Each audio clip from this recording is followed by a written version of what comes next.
So we'll just let it run now. These first like credits will just get naturally instant. But what were you lot talking about when you were coming in about that Ice Cube thing?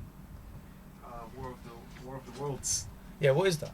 What was it? What was you lot talking about? So basically, have you seen? There's that movie where it's all on like Zoom or FaceTime. Yeah. And basically, War of the Worlds is like a really old. It's got like Tom Cruise in it. Okay. It's about these like massive robot alien things, like the things from Incredible, in The Incredibles. And basically, instead of doing it with all the robots, they did it on FaceTime. Yeah. And basically, it just stinks. Like it's not good at all. Like that. They did it all on FaceTime. Bro, the perspective you see the whole time is either a laptop screen or a... And whose idea was this? Ice Cube's idea? I don't know, but he was definitely he wasn't involved? his idea. He was in there for the paycheck, for sure. Okay. Because I think Amazon, bought like the rights. I didn't Like they see bought it, James no. Bond and stuff. Yeah. So I think they were like, how can we do something like attached to like a really like franchise Yeah. and do it as cheaply as possible? Like that must have been ridiculously cheap to make. Like I don't even know if you really see that. The aliens budget, in the it. budget was So what was- 65 million. And what was the angle from 60. that? Like they just like they wanted to do this for a while, or it just came in? Like how did it come to fruition? Like It just looks like they wanted to cash out. with and some who's names. this? Who's that wanted to Amazon. Amazon. And It's, they a made Amazon. this. It's straight to Amazon. Oh, okay, it's an Amazon thing. Okay. But directed by some guy called Rich Lee. I don't know his credentials, but Fair enough. stinky How long is it? performance. It's like an hour 40 maybe, hour 30 something. Flipping hell. It's so bad that you should watch it. You have to watch it. Oh, it's one of them ones. You have to. That bad that you should watch it. You have to. Well, it's a good concept though. Like there's like a Modern Family episode where they do it really well. Yeah. And like there's a movie where this guy's like trying to find his daughter and they do it well. But what's the horror movie? It was back when we were at school. There was the one where they're on like a FaceTime and something starts killing them. Yeah. And those things, like I think a Blair niche Witch thing like that. There was that. It was something like that, but it's stuff like that where it's a good concept, but it just gets used too much. There was like- that movie that was made all on like a video camera, like Project X or something. It was a really good film. Are you talking about 28 years later? That was filmed on an iPhone, allegedly. Nah. Or- There was one where like the angle of the film was some guy with a camera the whole time. Blair Witch. There's a Blair one. And of it's those- like they it's go back. They go mainly- back in time. It's a time travel film. Yeah, it's mainly there is that time travel one, but there's quite a few where there's like handheld and then it swaps. Like all the paranormal activity ones tend to be They're like, hard. I mean, I watched that and handheld. enjoyed that movie, but they're quite hard to watch. Like, cause you kind of feel stuck on one angle. Like, But that's fine. That's stuck in an angle for a certain effect. This Yeah. is like they've gone, bro. It looks like everyone's in the shots in the movie. Yeah. Looks like Ice Cube's in his bedroom with a green screen behind him of like a FBI office, yeah. and he's just there like reading lines as he's Gotta finding make out his what the money. line- you know what I Actually, mean? gotta Yeah. make his money, man. Yeah. It's bad. But- It's bad. But like, but that's actually hilarious. Because I heard you lot like talking about it when you coming in, but I didn't know where it was. But Must we're watch. here in the house today in a new studio. The camera angle should get better. There's a couple nicer spots here, but we had to make do. I need to get a tripod. But we're in the house today. Oh, Nenny's back. He wasn't in the last episode. We were in Bosnia, but he's back here on the mic, Yes, sir. and we're introducing CB14, aka Carter, into the podcast. I'm gonna introduce him as my football expert here. Carter was always in my plans to come in, and we have a big week coming next week with the Prem coming back. Yeah, it's honestly, I like having the break. I like because it's like you want to do stuff and it's like you don't want to you don't want to be It builds making the tension. plans and being like, oh, football's on. Like you just it's Yeah. nice to have the summer and just relax. You don't think about it, like we actually like if a game's on, it will kind of be a thing in the day that you have to plan Yeah. around if it's your team playing. Or Like goals doesn't happen or something like people are like, oh nah, Chelsea. because it's like are a on, big or Chelsea Spurs Arsenal. are, and then stuff just doesn't happen. But it's nice because last year I support Liverpool. Yeah. It was honestly one of the easiest seasons I've watched in years. Like when we lost to City by like a point, like twice on the last day. Honestly, I felt like I played 90 minutes at the end of every game. Like it was like you're watching the Liverpool game and you're checking City, and then all of a sudden it'll be 90-minute Phil Foden, or it'll be something like this. And honestly, it's like every game like is a cup final. And it's honestly, as a fan, it's not healthy. Like I can't even imagine what it's like for the players. Like you see what's happened to Klopp and Pep, and like you feel like as a fan, like you actually need a break. Like imagine these guys, where especially even this year, like people who play the whole season, they go and play the Club World Cup.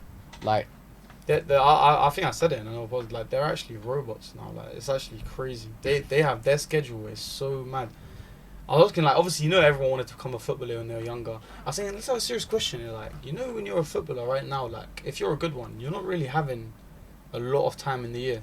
You might be getting under a month really off. Like, it's a bit crazy. But when you said it was an easy season, it actually kind of it reminded me of a question I wanted to start with. And last year was the type of season where, obviously, like you said, Liverpool really were the best team from the beginning, and they went. Arsenal didn't chase like they usually do. City didn't. City that weren't top like they usually are. But that was the narrative of that season. Seasons before, we saw City dominate with Arsenal just behind them. City and Arsenal really in the last 2-3 seasons kind of going back and forth. And before Arsenal, it was Liverpool. So we finally had a season where one team, which was Liverpool, kind of carried the season, and there wasn't much doubt of them winning the league that late. Yeah. What type of season next year are you kind of see? What type of narrative without the teams? Is there going to be one team that takes it away? Do you think there's going to be a title race to the end of the day, to the end of the season? Like, what type of narrative do you see next year? I think this year coming. I think last year it was more of a story of like the middle of the pack. Yeah. Like, I think it's so hard now when you come up, because you look at sort of the talent in the teams. Like Palace had like a really bad start to the year. Like, they lost Elise, they had to bed in 2 new centre backs. Like, things like this, I think people don't realise that even if maybe you perceive the team to get better, like, it's such a difference of playing with the same guys for like 3 or 4 years, having a settled back four, settled goalkeeper, having patterns of play. Even just like instinctively, if you put a ball somewhere, someone's going to be on it, and they know that you're going to want to put the ball there. Yeah. So I think stuff like that you've always got to account for. But I think the middle pack of the Premier League now, the level was so high last year. Like, you look at Bournemouth, you look at Brighton, you look at all these teams with like 60, 70 million pound players scattered through the teams. But they all don't seem like they're going to be as strong this year. I don't see that same, because obviously not they've been stripped, but these clubs look to sell. These lots like business model is to grow these players that are attractive to clubs above them and sell them off. So like, are they all going to be? Are you expecting them Bournemouths and them? You could really say Nottingham, like all in that type of mix, that are going to be as dangerous as they are next year. I think Forest, if you look at sort of the data, like, they really overperformed. Yeah. And I think you can make a case for them to do it again, but I also think teams know how to play Forest now. Yeah. Like, at the end of the season, like, they were 4th and 3rd, sort of with 10 games left, and I think now teams know that you just don't give them space. People like, had them to get the Champions League next. That's what I mean. They were on for it. They were playing really well, but I think teams were like, you just can't give them space. If you go out and you make it a track meet, guys like Elanga, Callum Hudson-Odoi, Morgan Gibbs-White. Elanga's gone now. That's what I mean. But now they've got Dan Ndoye, a Switzerland player from Bologna. I think he scored against England at the Euros before. He's quite good. He's a tall guy. He's quite athletic, so he's quite good. Haven't been too busy. We're starting on. They haven't been. They got rid of Elanga. They've signed a few players from the sort of Brazilian league. Yeah. And obviously it's hard to say with like Marinakis, because he's a bit crazy, and there's sort of some dealings that we probably, for legal purposes, can't talk about that are a little bit dodgy, or maybe not dodgy, but just might raise suspicion. But they got Kostas Tsimikas. It looks like they're going to be signing him maybe. Oh, okay. And so I think they'll be good, but I think a big thing for them is just cohesion. Yeah. Like, it's such a big thing when you can keep like a large amount of the group together. Like, I think keeping Gibbs-White, like with the whole Spurs situation, I think that's such a massive coup for Forest to just keep competitive, because he's so good. He is good. And Tottenham, I thought it was a done deal. I actually don't know. Do you know what happened in that deal? Like, they actually just kind of, it blew up. I thought Kudus and it was, the whole headline was Kudus and Gibbs-White signed in 24 hours by Tottenham. Like, big move. Like, I think basically there's a release clause in his contract, and Spurs basically, obviously it's like anything now, players get tapped up. Like, teams aren't going to put a 60-70 million pound bid in and get rejected by the player. Like, it just looks bad for the club. And then it's like, if you go they talk to the player before they put the bid you have to know. You have to know that the player's going to want to sign. There's no point for all these like headlines and that. It just makes you look worse. Yeah. Makes you look weaker in negotiations. And I think they, from the agent, were told that there was a release clause. Yeah. And Forest basically raised it, an issue with the league, and were like, there's no way that they would know about this release clause, because we've had no discussions about it. They just come in and paid it. So obviously they've tapped up and they've spoke to the agent, and they've come to this sort of knowledge of this information in a illegal way or a way that's against the rules. So they managed to sort of stop the deal, and then obviously he signed a few days later, and there was the very interesting video of the owner stood next to Morgan Gibbs White, which looked quite interesting.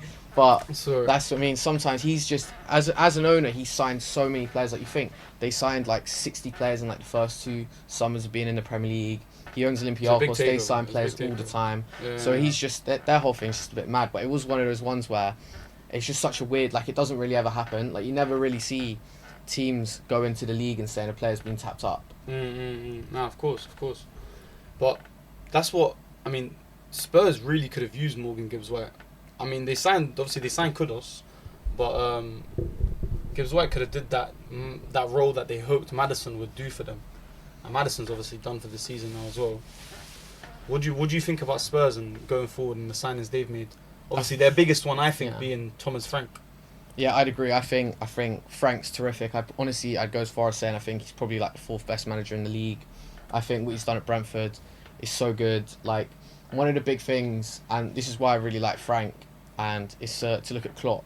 Yeah. Like, so many things are about like marginal gains. Like, where can you get 2 extra goals? Where can you get maybe concede less? Like, where are the small margins that if you're a weaker team that you can make up? Because if you're coming up to the league, if you've got a limited budget, you're not going to be Man City where you're going to see 60% of the ball. What's the big things you can do? And I think being really good on corners, throw-ins and free kicks. So important. Like, I think last year Brentford had by far the most shots directly from throw-ins. And it's things like that where you go, if you're coming up, you can't outplay a team, but you can certainly score set pieces, especially if you have big lads.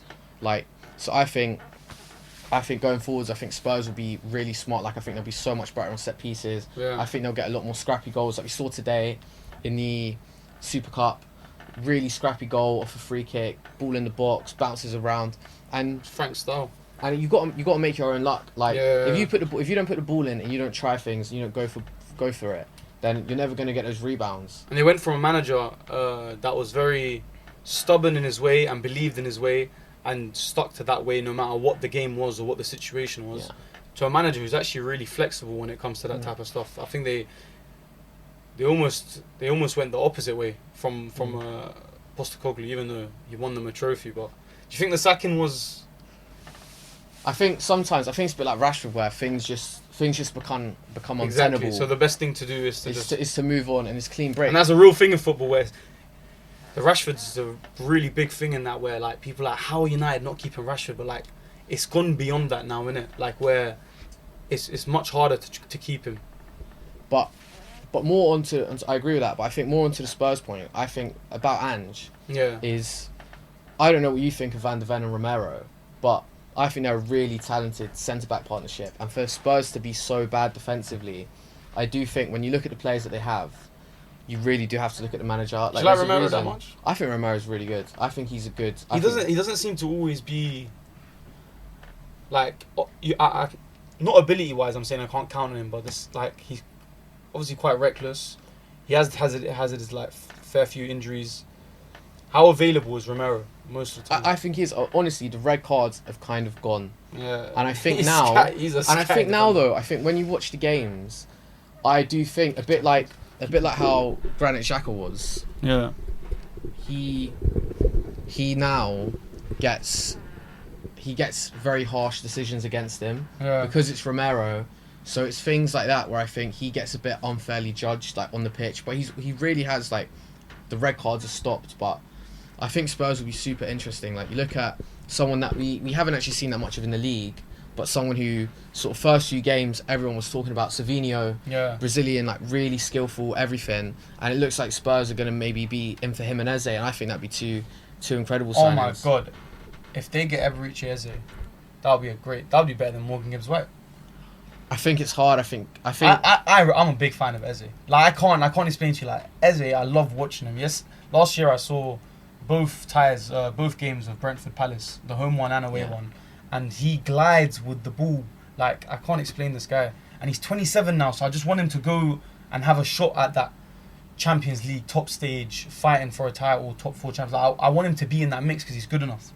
But that he has to leave now. It's gonna happen, right? He's gonna leave. Do you reckon? I think it looks like it. I think Palace know that at a point you do have to sell your players. For Do you them, think Eze's pushing it?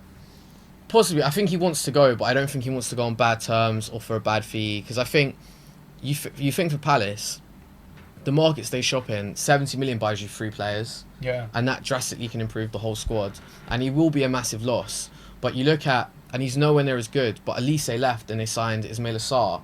And you think he was so pivotal in the cup games, in the Community Shield, I really like him even as in the well. league. Like, he's such a good runner in behind. And he's been sort of a weird player, like Watford. And he's a midfielder struggled on at fantasy. Marseille. How's he a knows? midfielder on fantasy? He's like a little goal threat for like, it was like 6.5 Yeah, mil. he's honestly so good at running in behind. I think he costs like 13 million. So I think teams like Palace, you can be so smart. What that's a good signing of someone that, like, obviously they signed Ismail Assar as like a striker, really. Do you know what I mean? Like, Yeah. they want him to be in behind, doing what he did against Liverpool on the weekend. But what was that Nketiah signing? I know I'm not trying to. We're gonna focus on this year's thing, but that one really, like, I don't get that Nketiah sign. Like, quickly, what 30 million was their club? It was their club record, right? I think it's close to or just about. Like, I know throwback, but I think Mamadou Sakho and Benteke were pushing £30 million when they signed them from Liverpool. It's insane, isn't it? And I think for Palace, it's like you see a young English striker. He had quite a good run for Arsenal at that But point. they had Mateta. They had like. I think it's because of the age of Mateta. I think they thought, well, if we can maybe move Mateta on in a year or two, and we'll have this young They tried to plan English. ahead, yeah. He's from London. Like, he ticks all the boxes.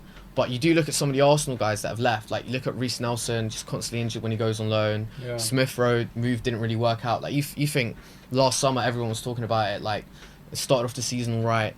But I just think you've just got to be, when you're a team like Palace, you've got to be so careful, because £30 million for Nketiah is a lot of money for Palace. Like, Palace just can't just take a £25 million Someone loss. we're not even seeing. I mean, we just don't even see him anymore. Like, But I think that's the hard bit. I think when you're a player like that, like, we all know that if you don't play football for 6 weeks, like, and we're amateur, like, and you he has feel, got you Mateta feel and Salah ahead of rusty, him. you don't feel like you're getting the chances. If you get one chance, he's probably in his head going, oh, Yeah. I'm not going to start now next week, I've got no chance, I've only got one chance. So I think it must be, for him, I think it must be a super difficult situation. But you look at how nailed on Mateta is, like how leaps and bounds he's come on since they changed manager. Yeah. I mean, Oliver Glasner's been massive for them, but I do want to swiftly move on to your team. I think it's a big topic that I don't want to miss out, and I want to give it the right time. Liverpool, just to start off, I've never seen them perform in the transfer market like this. Like, they wanted to be the aggressor.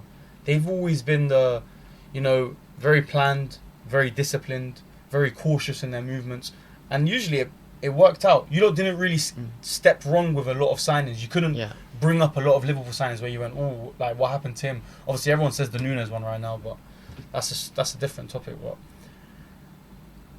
Why do you think Liverpool took this angle that they took? I think and it's a big thing of, like, Sir Alex, I think this is why Arsenal sort of plateaued a bit last season. Yeah. Is I think every year you need to be inventive, you need to add something new, because if not, teams will catch up. Like, especially when you got coaches like Pep and Arteta, like, you always need to be innovative and trying to add something else to your team.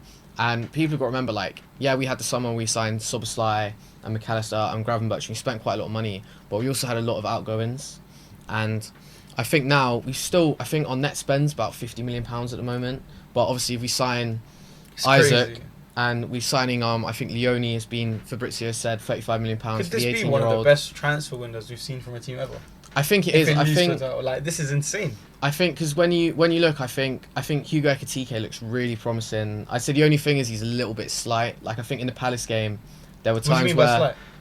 just back to goal kind of thing. Like, there's a bit of a difference between him and Mateta. Like, ball goes long. I do think he can get manhandled, but he adds, like, his play, his give and goes are so good. Oh yeah. But looks I like he think- has a lot of quality. I think he's a really special player, but I think the big ones are always is who is actually like a superstar. Like, before, we had sort of the period of we signed sort of Salah, Van Dijk and Alisson in the space of like 2.5 years, Correct, 2 years. Yeah. And signing, actually, the in-between signings don't make that much difference. Like, there's not that much difference between Gini Wijnaldum and Fred.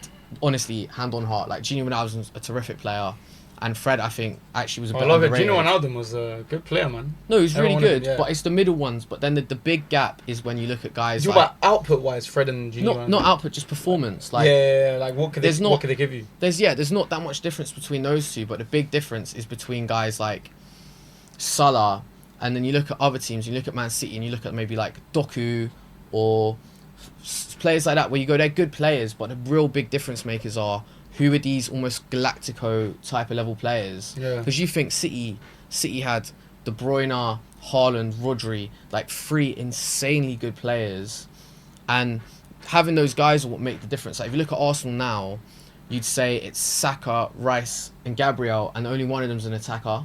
And you look at Liverpool and you think if they got Isaac, that's Alisson, Salah, Van Dijk, like Wirtz. Like you've got so many guys who you just think they'll win you 5 or 6 games a season on their 100%. own.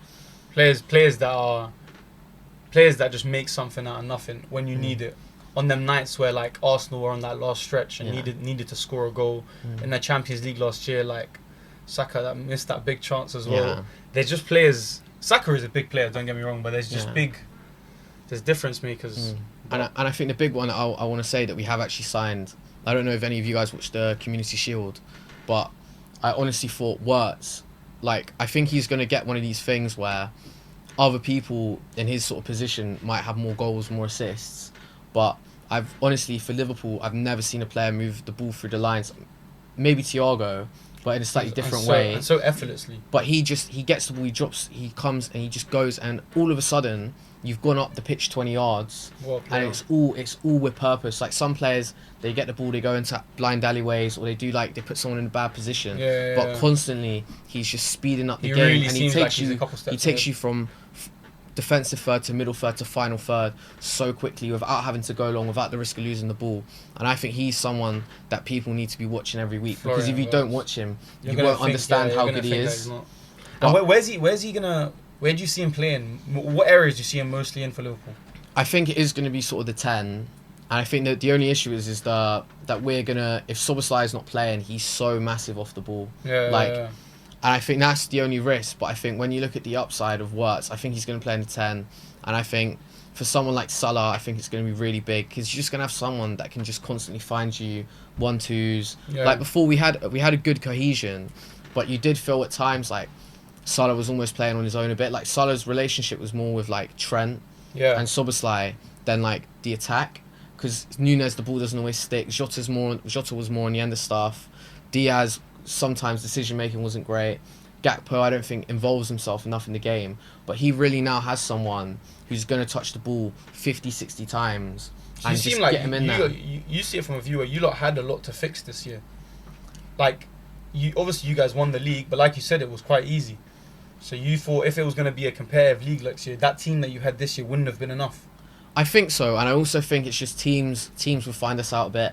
Like, I think you've always, like, Sir Alex would always sign players, and I think that's the way to go, of just keep topping it up, keep adding. Like City would always add someone from a new. Position of strength. Yeah, and it's like now, you think when we were all younger, like Liverpool were terrible on FIFA. Like some of the players, some of the managers, you just think like they're so bad, and people and players look at it. You had fill-in players, innit? Right, where like they were good players, good servants for the club and all you want, but they were filling in. Yeah, and we were getting close, and we just weren't winning stuff. And I think when you're a younger player, I think that has such a big impact on how you view a club. And I think now that we're in such a position of power, and so many of these guys who are signing who are like 25 to like 18, all they know is Klopp, Liverpool. And all they know is Mane, Salah, Firmino, like us being so good. Like, because anyone, Italian people, Swedish people, like anyone who signed, like works in Germany, they might not watch all the Premier League games, but you're going to watch Champions League quarterfinals, Champions League semi-finals. And when you play the way we did under Klopp, and you just absolutely like just run through teams, people are like, this is a team I want to play for. And I think now we are actually in the position where before, like the amount of players that just turned us down, like consistently, and we'll just go to United or Chelsea or just go to London. Man, lay it out, tell them. Like we just wouldn't get anyone good. Like I think when we sold Suarez, we apparently we're gonna get Sanchez. Yeah. Goes to you Arsenal, feel like this is and we your get time. Balotelli and Ricky Lambert, and like they've been through the hard times. Yeah, that's what I mean. The good days are coming. And that that was always Liverpool. When I come back to that discipline, it was like they are almost still kind of disciplined in this window, but this was the time to hit. And they waited all them years and had the money. And this is, from another perspective, in their perspective, this is a disciplined move to be aggressive this window, not the window before and the window before that. It was this window. Because I'd say, do you think any of the sort of deals we've done, do you think there's any that you would have a question mark over, or do you not think there's any bad ones? You know you can't. I honestly, I don't even want to ask you, like, do you think you win the league? Because you lot have done everything perfect. Your answer should be yes. Liverpool are the favourites. And this is like, now it's up to Arsenal or City or Chelsea maybe that people are talking about now to push Liverpool. You guys are the standard. And you've increased that standard in the summer without even playing. I think the only thing is just the first 5 games we might drop 1 or 2 points. Because I just think it's people just bedding in and getting used to playing with people. What a team in it. But I think we could be quite City-esque, where City would sometimes drop one or two games, or maybe have a draw in the first sort of 7-8 games. Yeah. And then they'd win the last 25 games in a row. And I think it could be something like that, where we just have a little bit of teething problems, but then we really jump into gear and we just go and we just run through teams and everything clicks. Man, that's like Liverpool. That's man. Okay, I think it will happen. I think like there's always that question in my head when one team is supposed to win the league so badly, something happens, innit? And that's like, because the Prem is so hard. But you guys look like the best team. You probably are the favourites, and you should be the favourites. But what do you think about them teams that are chasing Liverpool next year? And we'll say mainly Arsenal, City, Chelsea are still a question mark, but Arsenal, City, take it from where you want. Like Chelsea's a question mark still. Yeah, I think you just have to see it. I just think we've learned enough and we've watched enough Prems that you can never jump, and they're in question because the potential's there. And we can even talk about Chelsea if you want, but like Chelsea they're there, but first you have to see it, and then we'll see. I feel like they've been brewing though. I don't think it's a sudden jump. But they haven't brewed like Arsenal have brewed. Do you remember before that Arsenal stage with that top 4? They haven't even had that yet. That's true. This is their top 4 in now. But I'd say Arsenal push for the title next year. But like Yusuf said, I think we'll maybe do Chelsea first, because I think they are the most interesting one. Yeah. But I think the biggest thing for them was like the last 2 or 3 years. Every summer it's like 5, 6, 7, 8 players coming in, and half the lineup changes. Yeah. And that actually must be so hard. Like you think if you're a centre back, and could you see a positive angle to that? I think now they are actually settled. Like I think now you look at the team, like you said, like the back four, like Colwell has had a big injury, so that's a big loss.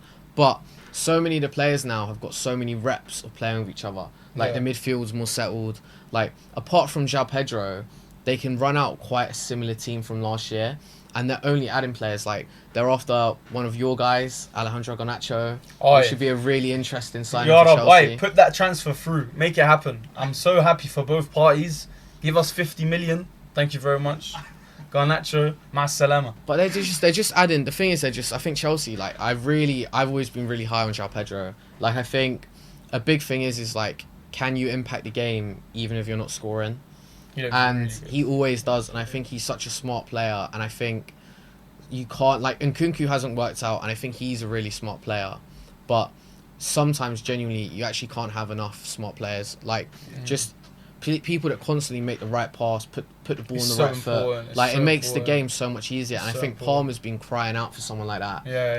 It's just someone who he can play off, and it's someone who would have helped him break him out of that little rut they had during the season. And Palmer kept going, and you saw them. Remember, all the numbers were coming out. Palmer chances created, still was one of the highest in the league, with Chelsea not really scoring. And someone else could maybe help him kickstart that. Boy, guys, let's get out of this. We're challenging for the title, we're top 4, whatever. Boom, let's go again. So João Pedro could definitely be. I want to ask you, João Pedro, which looks amazing, looks like the front runner because of how pre-season's gone and how he was a player before this even. What was the Liam Delap angle? Because that happened obviously first. Was that just a good deal for them? And even they thought, like, business-wise, like, even if we're going to play him, he'll get a couple more goals. What do you reckon? How do you reckon they're looking at Liam Delap this year? I think he's just a really good, like, weapon to have, because he's so, like, running in behind. Like, he's still really raw. But I think you look at Chelsea and you look at how many players they're selling this summer, and they can just, like, Delap, they could easily sell, even if he doesn't play that much, they get 40 million from in 2 years. And I just think they now know that they can just keep buying all these young players, and then just sell him for the same, or sell him for more than the book value left on the deal, and just keep pumping the money in, and then eventually they'll get to the point where they'll do more sort of £100 million players. But I think they now know, if you hoover up enough of these players, some of them should come good. Like they signed Esteval, who's the Palmeiras winger, who's a young Brazilian guy who looks really talented. Yeah, he looks really nice. And you think he's just come now because he did the Club World Cup, but you think he's Brazilian, he's probably, even if he doesn't reach like the potential people think he can, that's probably still going to be a 50, 60, 70 million pound player, which they can sell him for a profit. Are they looking at it as in like, we'll just bring in a bunch of young prospects, and then it's kind of like just filtering her out who stays and who's not worth it, and it will still have value because they're so young and they're on such long, big contracts. Nicholas Jackson got put on the market for 80 million, not because of Nicholas Jackson's a decent striker, but it's because he has got 8 years left on his contract. Like, do you know what I mean? But what's the angle with that? Because now no one's gone, ever since they put that price out to everyone, no one's gone near that. Like, do you not understand that no one's going to step forward for players that they know are not needed by Chelsea anymore, but still they're going to put an 80 million price tag on him because they've got a massive contract they need to do. I think the thing with someone like Jackson is, and Nunes falls into the same category, I think that you know what you're going to get if you're a Premier League team. Yeah. And I think... I don't actually mind Jackson, genuinely. I wouldn't have minded him coming to United for a decent price, 40 million. I wouldn't actually minded it. Obviously, Šeško, he's more promising, But Jackson, like, I don't know what you think, but when you watch the games, I always think players that do stuff and make things happen always get criticised more than players that have quiet games. Yeah. And I always think, how many games have you watched with Jackson? You go, he's so close to, like, beating 3 players and scoring. And I do think there is a talented player in him. Like, he almost went to Bournemouth before he went to Chelsea, and that would have been like the absolute perfect move, because he would have just he wouldn't be on TV for all the big games. When he misses, it wouldn't be a big joke. And I think it's stuff like that where progression is sometimes needed. And you look at the way like Chelsea are recruiting now, and there's any of these young players, there's no room for error, because you'll have 2 or 3 years, and if you go out on loan and you don't make it, you're just going. So I think it's really difficult, but I do think Jackson is actually a good player. I think for Newcastle, I think he's who I'd be looking at. It's not bad, and they haven't actually looked at it. I haven't really thought about it as well. He would be great for them. He's just gone quiet ever since that. I haven't really considered him for anyone because of that price tag.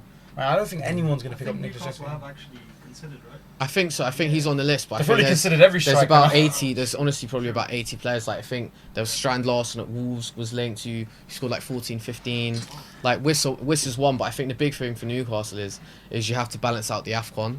Like, you can't have Jackson and Wissa, because then they're just going to nosedive around that period. A lot of people, you forget to think about that. And when I was playing Football Manager, man, that shit happens quick, man. Because I didn't really play Football Manager till recently, and like flipping out, bro, they take your like players out. I feel like on FIFA Manager, I don't know why it didn't feel as long. Like, but no, I think Chelsea will be good. I don't know, sort of what you think of the I like other Maresca. ones. I like Maresca though.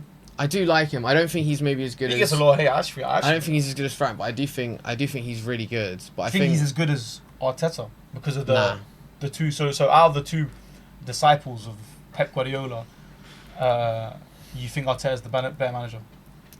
From Pep, Arteta showed more. He's had more time, to be fair. I think you have to go Arteta. I think he's so. Maresca, like I said, how hard is it to deal with that squad of players? Maresca really like tidied the house. He did, but I think that's also the team. But you know who I'd say? I think he's like Arteta is.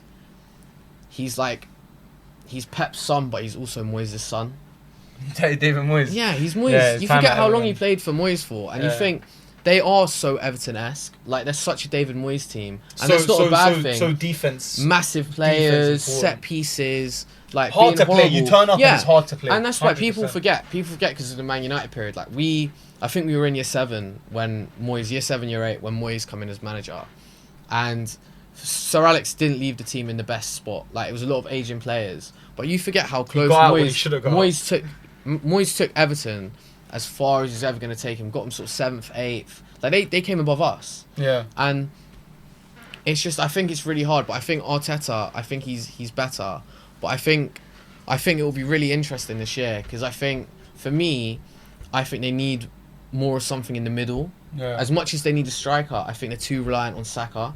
Like, I don't know what you think of Gyökeres, but I really feel like, apart from Saka, they really lack that, like, magic, the guy to make it happen. The same guy you were talking about when Salah was missing at Liverpool, that same type of... I don't know if Gokras is that. I actually like Gokras. I think the thing we're forgetting, I don't think Arsenal need a lot of goals. Yeah. I don't think that's what they're missing. Like, Yeah. they are missing. If Gokras gets Yeah. 15 goals in the Prem, that should be enough for them. Yeah. And if he goes further than that, that's even Yeah. better. I can't believe I'm going to say this. Yeah, I almost want Arsenal to do it now. Like at first it was, oh no, it's too early. Fuck them winning that. We are not going to hit the end of it. Like, but now I kind of want the story. I want, for the love of football, Arteta, it would be nice for him, and they've been building for a while. Don't get me wrong, once we get into the season, I'm probably going to change as soon as that United-Arsenal game comes on. Yeah. Nah, but for real, actually, it'd be nice to see Arsenal win it, for that project to be complete for Arteta, because he needs it now. I really just think they just lack that extra bit of magic, like extra bit of X factor. Declan coming up with Zubamendi coming in, could he provide that magic? He's going to have a bit more freedom up But top. I think they're already very solid in that department. There's a player who's a horrible person who, like, he's gone. Of course. And they were always, I always thought they were really good in deep midfield, and they signed Zubamendi. But I really think, like, I think Odegaard, it's really sad to see, like, he had that terrific season, like, where he scored loads of goals. I think last year was a bit harsh on Odegaard. I think people were a bit harsh. I think the team was injured. What? He relies, and for good or for bad, that Saka connection he has when he comes to that right side of the midfield and he's connecting with Saka. I think he misses that a lot. But I think now, I don't know what you guys think, but I feel like sort of 2-3 years ago, Fernandes started off like a rocket. Like after the first Wolves game where he didn't score, he just scored like consistently. Of course. Like he was an absolute menace. And I think there was a period where Odegaard had overtaken him, and for me he was. And at the time he was. I remember scoring. this, and I think I brought this up on a podcast before, and we were talking about this when it was. You're absolutely right. It was that little conversation, and your Odegaard was. Odegaard was better. Like everyone kind of. Odegaard's been performing. Look at it, how Arsenal win. But I think Fernandes is very quickly. They're just both great players. I really like Martin Odegaard from Madrid times. All that. I really like him as a player. I like players that show their worth. Can't lie, similar to that Wirtz thing where it might not come up on the sheet that much. But when Odegaard's moving the ball for Arsenal, do you know what I mean? I think he's too safe. Like I think now he plays to within himself. Whereas like Bruno is probably at the other end where he plays. Bruno's trying whatever he sees. Too crazy. But you think if you swap Fernandes and Odegaard last year, Arsenal are significantly closer to winning the league. Like I think that, and I think even in the Champions League games against PSG, like as much as people like hate on Fernandes, he does just like do stuff out of nothing. Things happen. Like whether for bad or for worse, when Bruno Fernandes is on the ball, things will happen, innit? Like he's gonna. He's gonna try that big pass or that big shot. It's such a shame because he's one of those guys where, because obviously when you're younger you don't always like look at the full picture. But I think for us, he's one that we'll look at and go, what a shame that he was kind of almost stuck in this Man United team where he just couldn't. He wasn't challenging for the league. He wasn't having big Champions League games. A part of him enjoyed being the main man for Man United. Like. Don't get me wrong, he obviously wanted the success, and I hope he sees it, because do you know what, everything you just said would be forgotten if they actually won something massive, and Bruno before the end could do that. But he still had he's been the main man at Manchester United ever since he walked through the door, and we're still a big club. And when he gets asked about leaving or why doesn't other clubs come for him, I don't think he really talks to other clubs. I genuinely think he loves being the guy to walk in, and he is the guy at Manchester United. Like in all the bad days, because if you're the best player at Man United, even in a bad Man United team, you're still the best player at Manchester United. Do you know what I mean? And I think he does want to win something, but he likes being the main man. But I think he's at the age now where no one's going to come in and pick him up, and I think the price is too high. You think we should have taken the 100 mil? If you're going to continue to play in the formation that you play, I think you might have been inclined to take it, because I think you look at the teams, because that 100 mil film turns into Belabor, innit? That's the price. Yeah, it turns into. And Belabor. I think I don't know what you guys think, but I just don't think him and Maino work. And I think, as much as Fernandes has the output, I think you have to prioritize Maino. Like he's such a talented player, and I just don't think you can have those two in a two. Like it doesn't work. Like physically, it doesn't work. Defensively, it doesn't work. I don't think they could be. I'll be honest, and I've thought about this. I've spoken about that. When I look at that team. And I actually really like the striker with the two cams behind, and then they're almost like a puzzle when the fullbacks come up with it. And I really like how many options we have when we're attacking that type of way. But I cannot get over the two-man midfield in the Premier League. It's so scary in a league like this where the ball transitions so quick. Bruno Fernandes and Kobe Mainoo would get killed. And last year, Casemiro, he'd get killed. Like, Ugarte's the only guy I can really... He'd be alright. Maybe Ugarte, Bruno. Bruno does move, don't get me wrong, but it's not a young man's move. He just works hard. Doesn't mean he's going to cover as much space as a Baleba or hopefully we get Baleba. I keep saying that. But that's why I think you look and you go, as maybe it had its issues on the ball, but there's a reason why Fred and McTominay played like every game for Oli, because they could cover ground. And I think that's what you need now. And I think if you played in the free, it'd be less of an issue. Of course. I think you could easily fit Kobe, Fernandes, and Casemiro as a free. I know it's been said a lot. Ruben Amorim is not going to change. Oh, he's not going to change. He's not. And I promise you, like, it's not going to happen. He's not going to do it. He's literally just not going to do it. He's come in and they've talked to him when they signed him. He said, "This is how I'm coming in." They've bought him with that formation. Yeah. It comes with him, and they've accepted it. And he even played it. And I respected that move. I don't know if I ever spoke to you about it, but I didn't think he should have come in and changed the 4-3-3 for a couple more points in the Prem. Nothing would have changed for us. Now, for better or for worse, we're in summer, and he knew exactly who had to go, and he knew exactly who had to stay, and exactly who had to bring in. Like and that was because he stuck that formation from when he came in October or whatever it was. If he come to the 4-3, I don't see where. Alright, cool. We would have a couple more points in the Prem. We might have won that Europa game. I'm glad. Look, obviously it's easier to say this right now because it's happened. There is a real positive to us not being in Europe next year. We have game to game, weekend to weekend preparation, and maybe that's what we needed. We need to humble ourselves. United fans need to chill out. But I've said it before here, but we need to chill out. Like, a top 7 finish would be massive for us. We're a competitive team in the Prem. Well, I don't know what you think about United, but that's progress for us right now. We need to start again and stop thinking we can buy ourselves right back in. I do agree, and I think I agree with you in some ways, but I almost think like we've all done stuff, said stuff where you're like, oh, you stick to your guns in it. You stick to your guns to the point where your mum has like a massive go at you, like you make a mistake at work, you do something at school, you get in trouble or whatever. But sometimes, like, is it really worth dying on your sword? Like, does he just not look at the team and go, yes, I have a style, I have a way that I want to play, but surely I shouldn't be wedded to a specific formation, especially if all the players basically don't really suit this formation. Majority of them don't. Wouldn't you just think, I'm here for the long run and we can change it to that? But I think so many managers consistently change the way they play. Like, Sir Alex went from 4-4-2 to 4-3-3.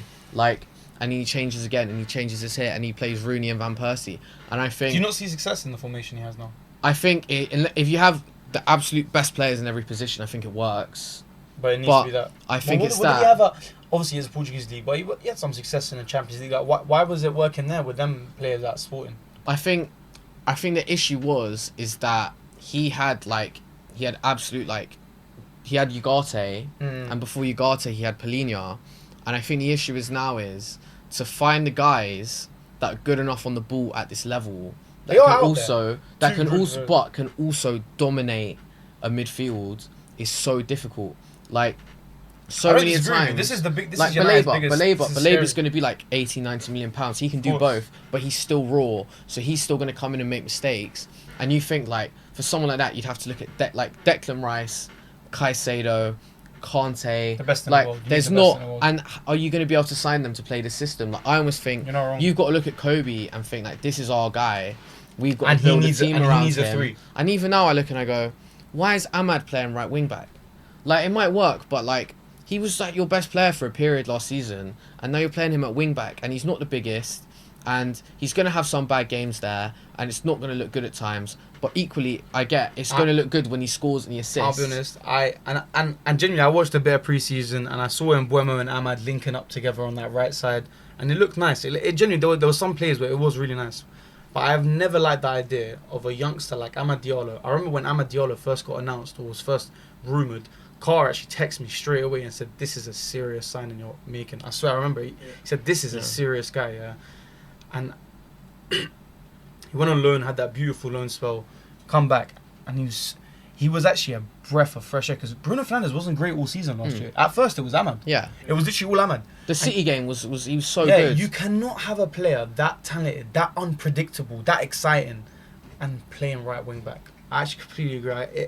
I liked him in the two cam and should stay there. Like that's why I almost didn't want to sign a striker because then I thought in my head, and Mbeumo Cunha play up front, change in between one of your cam, and then another one is Amad Diallo. Like I want him to be there, but he hasn't really looked at a right wing back. We've obviously signed the left one, which was Dorgu, looks great, but he actually hasn't signed one. He's kind of trusting Dallo Ahmad, which I don't like. And Ahmad should be up the pitch. For sure. I just think it's going to be growing pains. Like we've all seen, like it's difficult. It's difficult when you're coming up, but I think it's going to, as you said, it's going to take time. And I think with the formation thing, I think it's going to take longer.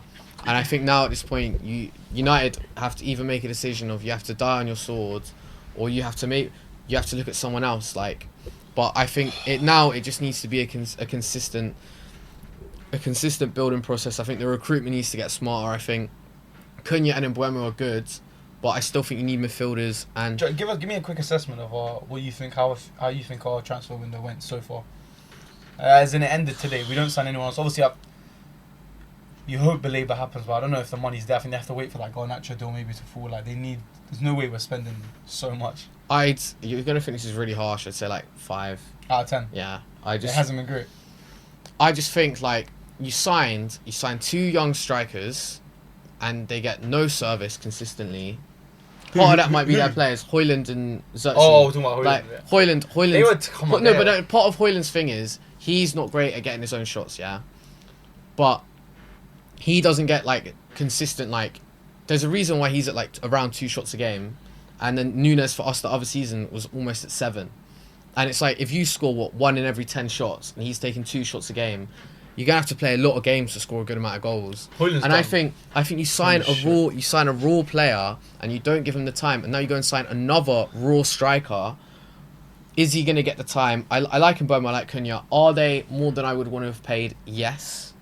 But we are United. But you're United, but also you can be smarter. Like you can go for guys who are a bit cheaper. But I still think the biggest thing. It was kind of a sensible route to go down, proven Prem players. I mean, Cunha was more of a question mark.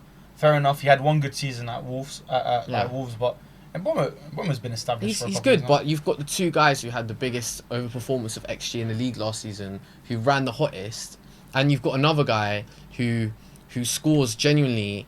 He will score like chances that are like 0.01 XG because he'll score from 60 yards, and if he's missing the easy ones and he's only scoring the hard ones, sometimes it will dry up, and that's the way you got to look at it. Like genuinely, if I was United, people might laugh at this, but I think I'd sign a more mobile centre back to play in the free, and because I think Maguire's good for the centre half. I think he's good in the middle. I like Euro. I think De Ligt. I'd get one more, but I'd get like a Konate type the guy. problem was centre backs weren't on top of our priority list. But I think you need one. I don't like the blend of the three. I think the midfield I would have signed 2 guys in the midfield, and I think I would have pushed Ahmad up for Mbeumo, and I would have signed Nunes. I actually genuinely think last season, how many games did you struggle to get out and get loads of chances consistently? Last season, our problem was goals. Last season, our problem was and goals. the thing is, 100%. people hate on and they saw it as they signed 40 goals with Mbeumo and Cunha. That's how they looked at it. But I think they signed 2 players that scored as many goals as our club last year in England. But I think Nunes is the type of guy where for United, but in the season before Nunes was on basically a goal or assist every 95 minutes, and he took no penalties, which is better than Mbeumo or Cunha have done, and he still underperformed his XG. So if he got closer, Nunes was, I think his tally would have been like a goal and a quarter and a goal or assist, 1.25 a game, which is Ronaldo Messi levels. And I just think sometimes you could be smarter. Like Nunes went for 45 million pounds, and he's a more senior player. And I think you get the jokes, you get the laughs, but he still played well. Like people forgot the year when we came 100%. Third. Salah went to AFCON, came back injured. Nunes was our best player for the last 19 games. I always like a player that can create, like an attacker. Nunes' main objective is to score goals. He's a striker. And one that can get shots completely by himself, off one pass, off one little touch forward. I always thought I honestly, I genuinely thought Nunes would find it and stay. Like I'm kind of, I was quite shocked it never just clicked. I think you guys were just progressing so quick. It's a baggage thing. It's a mental baggage thing. Like it's like the Rashford thing. I think once things set in too deep, like once people have a perspective, or the fans like, sometimes when you're watching a player, like Anthony gets the ball, you go, oh, you just go, what's he gonna do? And it's like with Nunes, he'd be 1-on-1, and you just think he was gonna miss. And I almost think if he had a fresh start, and there was fans you hadn't seen him play every week, and he got off to a decent start, it would actually be fine. But I think sometimes like you just look at something and it can't change your perspective. But I think I see why you said 5 out of 10, but it's just you say 5 out of 10 because we couldn't fix the whole team in one transfer window. I mean, I know we went quite heavy attack, but we still need a keeper. We probably do still need a centre back, and like I said, I think we do need 2 midfielders. But that leaves like Bruno out. So that's why this Bruno situation is like, bro, I love Bruno, and Bruno, I would have been upset if you sold him. You cannot sell your best player. Like, I genuinely just still believe that. I know it would have been a big sacrifice we might have had to make, but I can't see us after the season we're just having. It's like, we're betraying him by letting him go there. I know you gotta keep him, but it's like it's hard. In that two-man midfield, the way Amarim does it, Bruno's gonna be tough. It's gonna be tough for him in there. Yeah, he does run though. He does, but it's the intensity. Yeah, it's a different run. And if you're asking him to do that, is he going to be as good on the ball? How about this? I think Ruben Amorim really likes Mason Mount. How about Mason Mount in that midfield position, maybe? But I think he's got to play in the front three. I think Amorim really likes Mount. He's Mount, but you can't trust him now. You can't trust him to I don't stay mean more fit. than that. Yeah, he's so good, but Mount is like he presses hard. I'll be honest. Like if Ryan's listening to this, Ryan will know I was a Mount hater. I was not keen. You know how good he was. And then, like he had that. He was at a level. But there was a point where it was him and Foden, like similar to the Odegaard Bruno thing, and then you see Foden kind of eclipse him. And now I look at all the facts and everything, and just watching more and more games of each player, I'd genuinely pick the best Mount over the best Foden.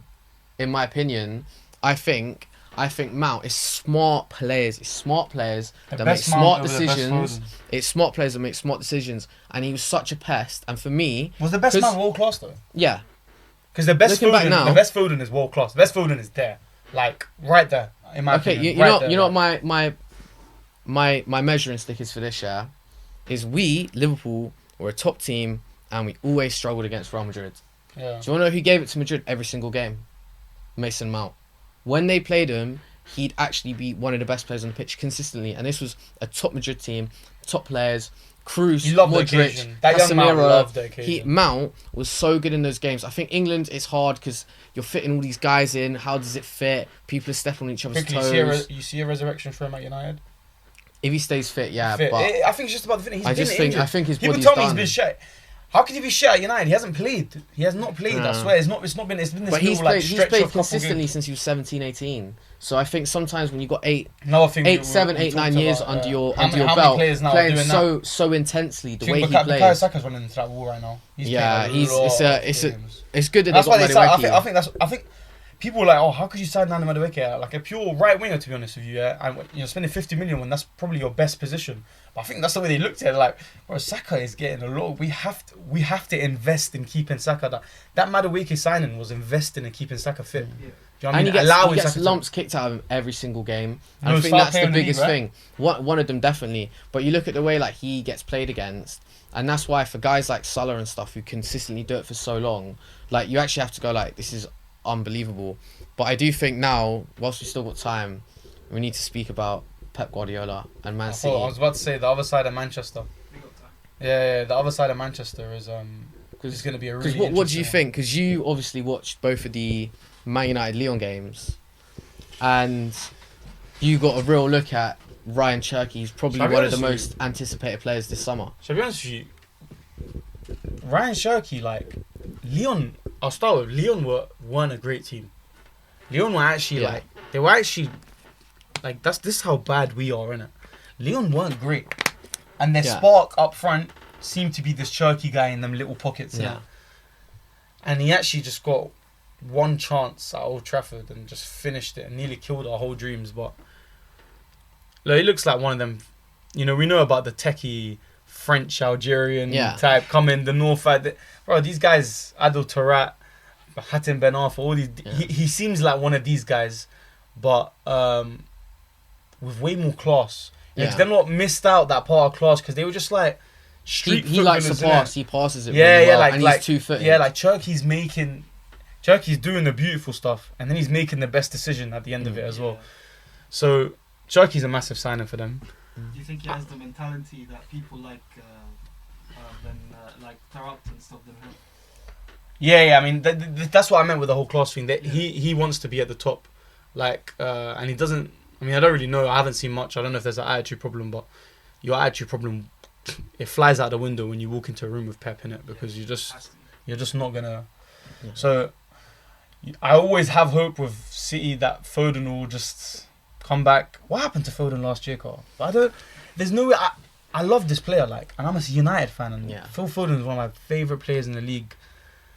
But what happened to Foden? I think Foden, once again, I hate talking about it, but when you speak about XG, when he got the PFA Player of the Year, he massively overperformed sort of what he was expected to do. He scored a lot of goals from outside the box. Explain this a bit, Carl, this overperform next year, because you've obviously mentioned it a lot. I've heard you mention it a lot, and from what I understand, they scored many more goals than they should have. Yeah, so it's just like a metric where it basically accounts from the position that the shot's taken, the position of the defenders, the position of the goalkeeper. Yeah. If it's off, if the ball's in the air, if it's a header, if it's a volley, and basically it will say out of 100 times, what's the likelihood of you scoring from here? Yeah. So if it's 0.05, it's 5 in 100.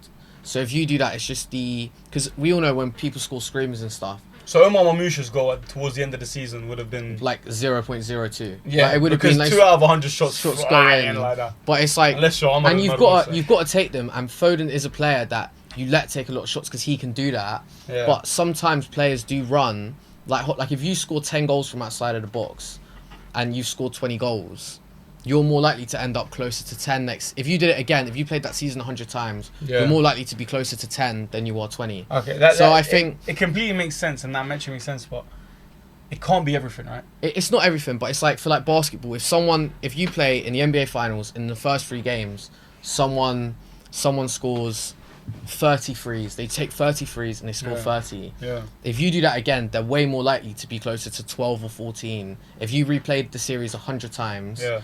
They're so much more likely. So having players that can do that is important, but it's also when you're maybe looking at people like bet, or if people are looking to analyse the teams and make predictions, if teams have scored loads of goals in unsustainable ways, then you have to take that into account. And I also think speaking about the basketball, I think he's like almost like Klay Thompson-esque, where you almost want to run set plays to drag people out, create this space, and just give him the ball. Because he is probably one of the best, sort of just on the edge of the box, strikers of the ball in the league by a mile. Yeah. And you just got, it's like Odegaard, For sure. he got so many of those cutbacks. And I think teams figured out that one of the big weapons City had were just the wingers would come in and cut the ball back to Foden. I think teams are just taking that away. And I think someone like maybe a Cherky... You don't need to go in every time as well when you got Haaland at the other end of the rebound. It doesn't need to go in every time. I think now it will be really interesting because obviously it looks like they're moving on Savinho. They've sold James McAtee. Savinho And to one of the big rumours is, I think the issue might be the wages, is Rodrigo. Oh my god. And he'd be someone that would add, as we spoke about before, X factor signings. Oh my god. He'd be someone that'd be really special. I thought Arsenal were gonna get him, and I thought that's what Arsenal That's a signing, innit? We're here, innit? Liverpool making all these big ones. Arsenal need to get in the room. Look, we don't know what happens behind the scenes and stuff. It is a real thing, and it's easy to sit here and talk. But Arsenal, they're a big club. Your Chris is a good sign, and they made it, all right. And everyone was just complaining. They went and got the striker. Fair enough. Madueke, Zubmendi, they are good. These are good signings. These are good signings. But you want to go and make a mark? Do you know what I'm saying? Say we're here for next year. You go and sign a Rodrigo. Why haven't Arsenal done that? Do you know what I mean? But do you not think Yusuf will say Omar Marmoush, what are we doing with this guy who looks really talented player, but is he the best fit with Foden and with Haaland? Whereas that was Omar Marmoush was a please save the rest of our season January type, and he came in and did well. He also did actually want to go to City. Like he has. Oh, he likes support. City. He Yeah. genuinely I mean, likes City. Mamouche was a big reason of City's loss, like kind of push towards He's that. he's Champions honestly, League. I That was think massive to he's see. become almost underrated. Like I think when you watch him, like you actually look at him and you go, oh, you're actually quite a big guy, Yeah. and you think how quick he moves. Oh And my I think God. the big thing for City next Nunes season, type with the finish on. yeah, a he's so fucking much rocket. like cooler and collected. And I think the big question for Pep next season is how do you bring it all together? Like how do you balance like Cherky, who might not be able to do the running back, the hard running, when Rodri's just had an ACL. Is Pep excited for And you reckon? This new. I think he's this new done. challenge, I think he's done. I think he's had enough. Oh, I think he's so drained. Like he said this year that he wants like he wants like 18 players. Like he wants 18 first team players. Like he said, I can't do it. I can't leave people out. Like because he's leaving Grealish out. He's leaving all these guys out, and it must be like as a person, like all people, like when you're younger and you're super hungry, you're like it's fine. Like you're not even thinking about that now. But I think the older you become, the more personable you become, the more empathetic you become. And I think it's even now, like, when you're younger, like, you don't realise stuff. Like, I always think I did. But, like, if you're queuing up for the bus, sometimes people, like, younger kids, like, don't move out the way. Or you're just not conscious of other people. But I think now he's probably got to an age where he's like, this is just horrible. Like, Yeah. every week, I'm leaving Grealish out. And I can just see him getting lower and lower and lower as a person. Like, no confidence. you don't think Pep's at that level where that's gone out the window? If he has, it is like he used to have it out and he was, I want to be the best manager. Now he's like, he's kind of older. Is that what you're saying? Like he's he's lost the edge a bit. I think he has. I still think he wants to win, but I think he can't. I think that's in him. He I always don't wanna think. win, I innit? think he has to remove certain things to make it easier. Like And the I new- just and new don't think season's always a fresh he start for wants that, to deal with that though. You I can just always- think he wants a small squad where he's picking the same players and he's not leaving anyone out. But I think he's happy. I think he'll be excited to work with this. But as you said, I think You don't see He's him there. got- he's got to make it I don't click. sense that vibe from you, Carl. I don't see like you see him up there with challenging. I think there will be. I think their team's that good because even if they can't make it fit, Well, like, what the if you're bringing, there's a difference between being up there and they're just hovering about there, or are they with you and with Arsenal? But all this we said about it, even if they don't sign Rodrigo, like Foden, Haaland, Marmouche, It's killers. Doku, Rodri isn't back. Rodri, He's not back. like from Rodri, injury. they signed Ryan I think he got injured Aït-Nouri, again, didn't he? possibly, but they've got Ryan Aït-Nouri, they've got all these Oh, players, Aït-Nouri.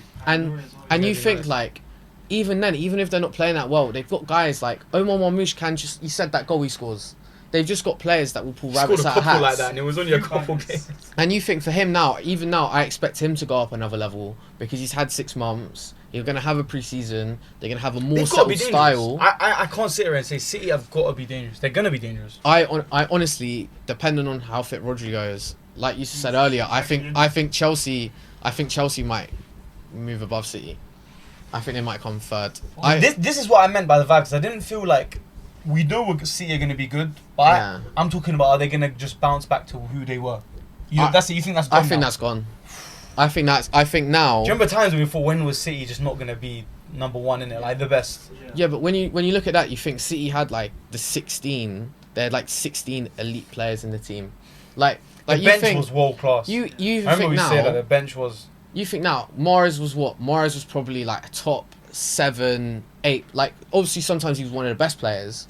But when you look at the players they had, you can make an argument that someone like Riyad Mahrez was the 8th best player in the team at times. And he's one of the best players in the world. And bro. he was one of the best players in a title-winning Premier League team for Leicester. He's consistently one of the best players in the world. And he was like that. And you think Silva's not the same player he was. Gundogan's not the same player as he was. took a big hit. Stones. It was always going to happen. Stone's unbelievably phenomenal player. Like I think for all of us, and I don't know if you agree, I think when you're younger, you don't appreciate the stuff that like John Stones I does. didn't realise John Stones in that little prime period of when, what was it, mostly 21, 22. Yeah. He was he was the best in his position probably. He just the way he can like step into it. And I think City have just lost so much. And you think Kyle Walker, I think a bit overrated, but it's like anytime we played him and the ball goes over the top, you just see Say like Kyle a Walker blue overrated. blur. A little bit. Yeah. No, but you just see like a blue blur just go across the they screen. saw Kyle was one of the most important And he players in was, that but I season, think man. he did make mistakes. But it's like He did. he just recovery and stuff. So I think City. So are just Kyle interesting. couldn't make a mistake, 'cause if he did, he'd just be faster than Enough, to get yeah. back. It's insane. He was a weapon. He was a weapon for Pep. That's me. He's just like a foil. Like if anything goes wrong, he'll just recover.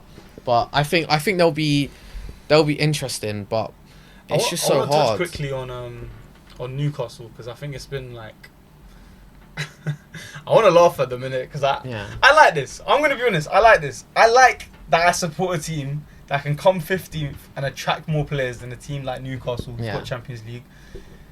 I want to say Tottenham. Tottenham have done all right in the market. I think they wanted. I think Thomas wanted Mbeumo when he moved to Tottenham. I think he definitely wanted him to come with him, and Mbeumo said no. Yeah.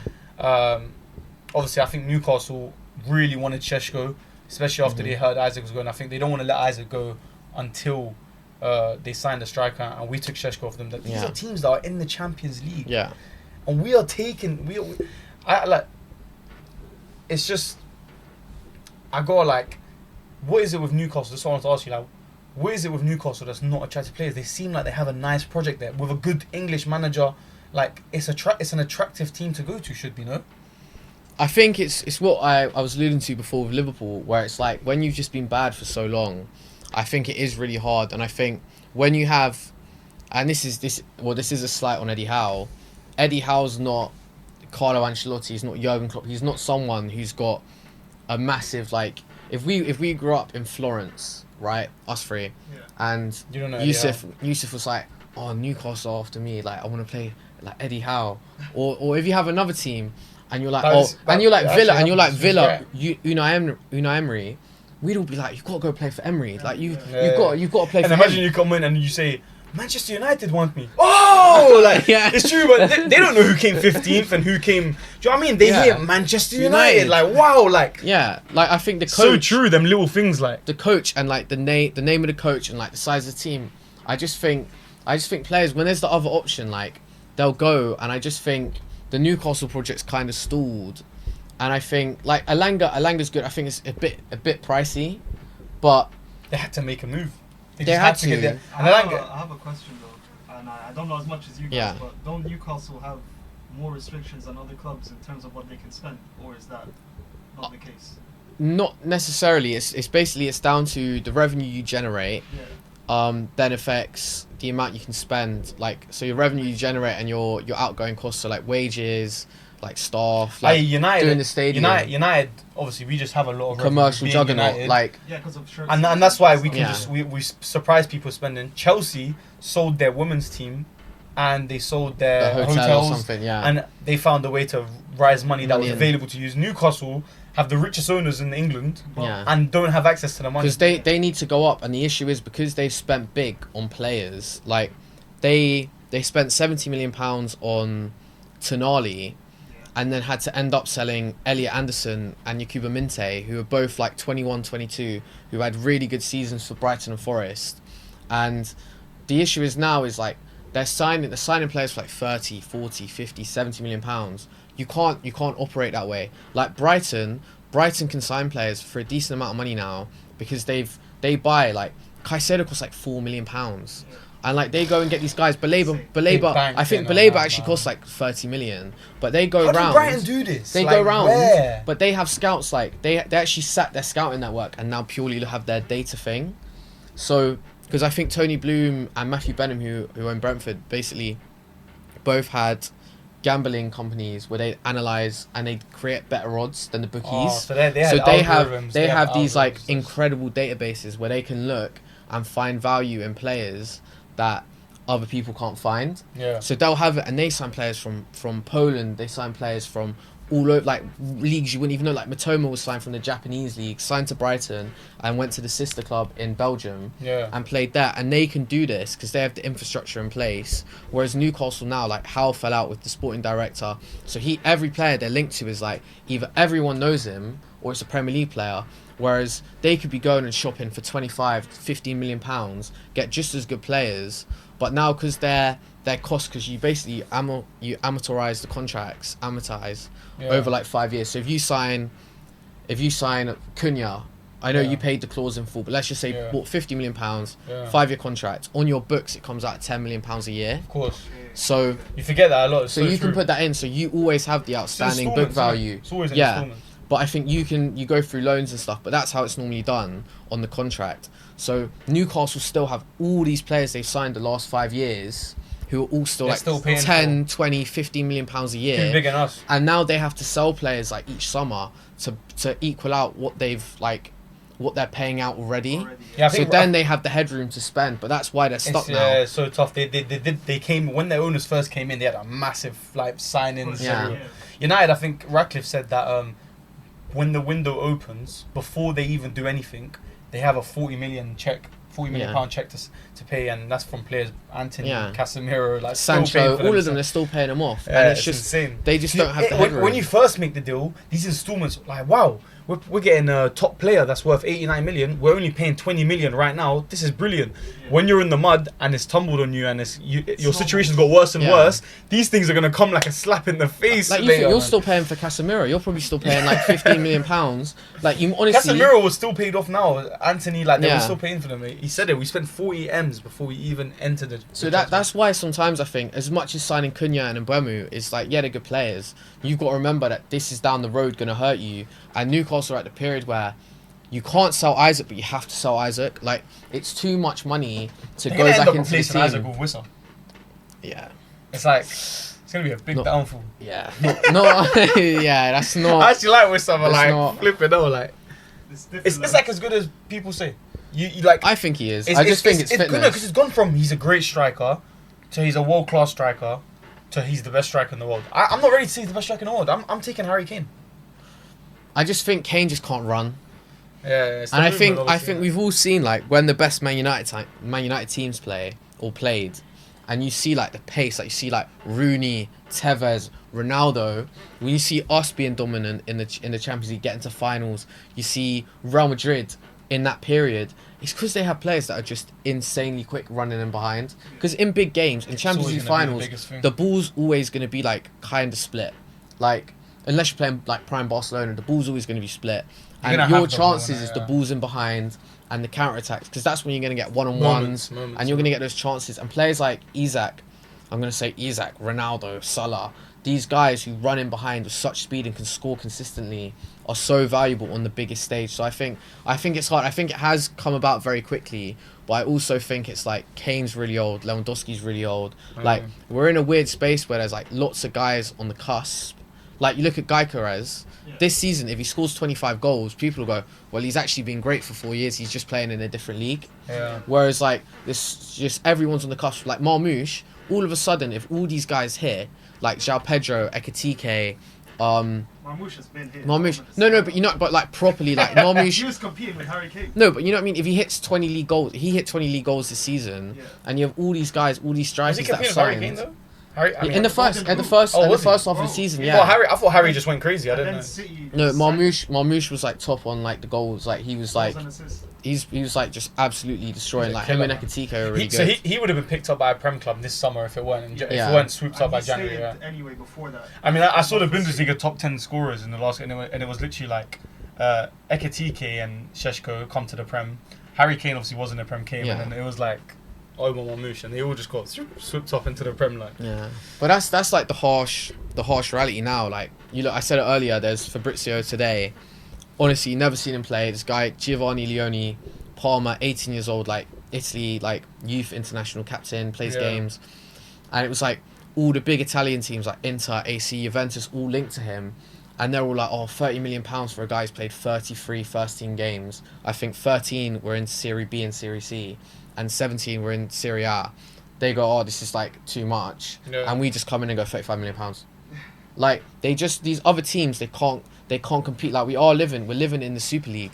Like, you look at all these teams now, like teams like Bournemouth are taking like the best centre back in like France outside of PSG. Like, you look at them and you go, they signed Porto's striker.